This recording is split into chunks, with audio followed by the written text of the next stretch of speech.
કેજરીવાલની ધરપકડ બાદ સમગ્ર દેશમાં આપનો વિરોધ. મોટી સંખ્યામાં આપના નેતા અને કાર્યકર્તાઓ વિરોધમાં જોડાયા. વિરોધને પગલે ઠેકઠેકાણે પોલીસ બંદોબસ્ત ગોઠવાયો.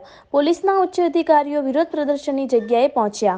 વિરોધ કરે તે પહેલા જ તેમના પર અટકાયતી પગલાં લેવા પોલીસ ગોઠવાઈ. મોટી સંખ્યામાં આપના કાર્યકર્તાઓ વરાછા પહોંચવાના હતા. 150 થી 200 જેટલો પોલીસના કર્મચારીઓ અધિકારીઓ બંદોબસ્તમાં જોડાયા. અમલમાં છે તો એમાં વગર પરમિશને 4 કે 4 થી વધારે વ્યક્તિ ભેગા ના થઈ શકે.